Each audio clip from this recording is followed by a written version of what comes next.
여러분 안녕하십니까? 오늘 하나님 말씀은 로마서 14장 22절과 23절의 말씀이 되겠습니다. 우리 함께 읽습니다. 내게 있는 믿음을 하나님 앞에서 스스로 가지고 있으라. 자기가 옳다 하는 바로 자기를 정죄하지 아니하는 자는 복이 있도다.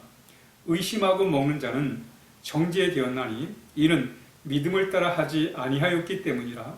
믿음을 따라 하지 아니하는 것은 다 죄니라. 아멘.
바울은 로마 교회에 편지하면서 믿음으로 살 것을 강조하고 있습니다. 우리가 예수님을 믿음으로 참 우리에게 복된 삶이 주어지게 됩니다. 그건 바로 우리가 하나님을 믿으며 사는 거예요. 전에는 그저 눈에 보이는 세상 것, 귀에 들리는 것, 육체로 느껴지는 것, 그것만을 믿고 살았습니다. 그것만을 의지하고 살았어요. 그렇지만 우리가 하나님을 알고 또 하나님의 자녀가 된 우리는 믿음의 삶을 살게 된 겁니다. 믿음의 길을 가게 되는 거예요. 믿음을 따라 우리의 삶을 살게 된 것입니다. 그러므로 우리가 우리의 삶 속에서 언제나 우리는 믿음으로 살아야 될 것을 성경은 우리에게 가르쳐주고 있습니다. 특별히 믿음은 우리의 일상생활 속에서 이렇게 늘 적용을 해야 돼요. 그러니까 믿음은 목적이 아니라 수단이 되어야 됩니다. 이게 무슨 말이냐면 우리가 이제 일상생활 속에서 생활 필수품이 있습니다. 예를 들어 수건, 여름철 같은 데는 수건이 뭐 수시로 땀을 닦아야 되고 또 이렇게 샤워를 하다 보면 수건을 우리가 많이 사용하게 됩니다. 또는 치약과 칫솔은 우리가 매일 사용하는 거예요. 왜? 필수품이니까. 그 필수품은 사용을 하는 데 목적이 있습니다.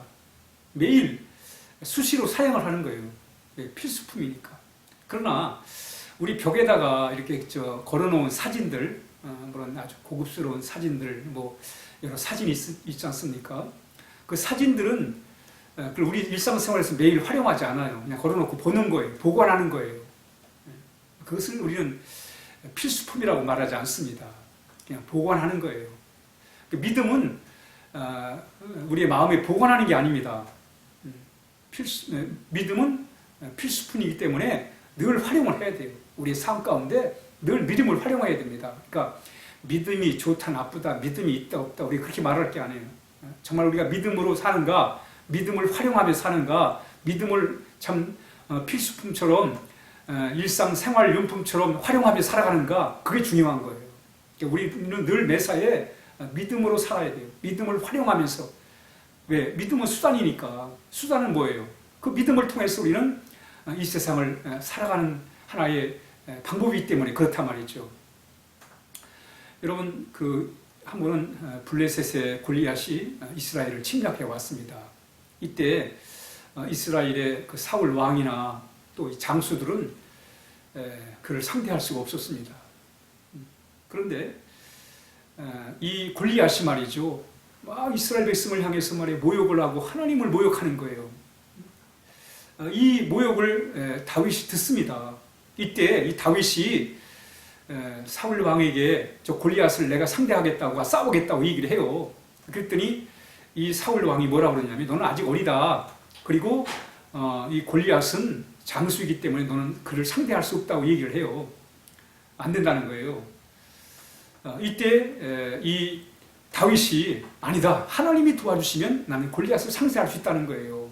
그러니까 이 사울 왕도 믿음이 있었겠죠. 하나님에 대한 믿음이 있었겠죠. 그런데 사울 왕의 믿음은 그냥 보관하는 거예요. 걸어놓고 쳐다보기만 하는 믿음이에요. 그러나 다윗은 그 상황에서 실제 활용하는 믿음이에요. 마치 생활용품처럼 활용을 하는 거예요. 그 상황에서 하나님이 도와주시면 골리앗을 상대할 수 있다는 거예요. 여러분, 그게 바로 다윗은 믿음을 수단으로 생각을 한 거예요. 이 믿음을 가지고 바로 골리앗을 한번 상대하겠다. 그런 것이 바로 다윗이 실제 생활 속에서 활용했던 믿음인 것입니다. 그러므로 믿음을 목적으로 우리가 삼는 게 아니라 믿음은 우리는 늘 수단으로 삼고 그 믿음에 의해서 우리가 늘 살아가야 됩니다. 오늘 하루도 여러분, 염려와 근심 걱정이 살다 보면 생기게 됩니다. 이거 어떻게 여러분 해결하겠습니까? 믿음을 활용하는 거예요. 하나님이 나를 지켜주신다. 하나님이 나를 보호해 주신다. 하나님이 나를 인도해 주신다. 그런 믿음으로 활용할 때 하나님 그 믿음을 통해서 우리의 삶 가운데 역사가 나타나는 거예요. 여러분, 우리가 칼을 통해서 음식을 자르고 요리도 하고 활용하잖아요. 그래서 어떤 결과를 맺는 것처럼 믿음도 마찬가지. 믿음도 우리가 활용할 때 거룩한 열매를 맺게 되는 것입니다. 지금 마음이 불안합니다. 이때 믿음으로, 하나님을 의지하는 믿음으로 나갈 때 그 마음, 그 믿음을 통해서, 그 믿음을 수단으로 해서 우리의 마음에 평안을 얻게 되는 것입니다. 우리가 절망에 빠졌을 때 전능하신 하나님을 믿고 나갈 때 우리 희망이 생기는 거예요. 그 믿음이 수단이 돼가지고 우리 안에 절망이 변화하여 희망이 되게 하는 것입니다. 우울함이 변화하여 기쁨이 되게 하는 거예요. 그러므로 우리는 늘 우리의 믿음을 우리의 삶의 수단으로 생각을 하고 그때그때마다 적용할 때 우리는 정말 그 믿음을 통해서 거룩한 열매를 맛보는 그런 풍성한 삶을 살아갈 수가 있습니다. 오늘 본문이 그렇게 말합니다. 믿음을 따라 하지 아니하는 것이 바로 그게 죄다. 그러니까 믿음을 활용하라는 거예요. 적용하라는 거예요. 그때그때마다 수단으로 사용하라는 거예요. 한 번은 제자들과 예수님이 이렇게 배를 타고 갈릴리 호수를 건너다가 예수님은 잠이 들었고 그러다가 풍랑을 만나게 됐어요. 풍랑을 만나가지고 배가 어리머리 겪으니까 이 제자들이 말이죠, 잠자는 예수님을 깨우면서 우리가 지금 풍랑 때문에 죽게 됐다고 막 예수님을 원망해요. 이때 예수님이 뭐라고 그래요? 믿음이 적은 자들아, 이렇게 말씀합니다. 이 믿음이 적으다는 뜻이 뭐예요? 왜 믿음을 활용하지 않는가? 라고 하는 예수님의 말씀입니다.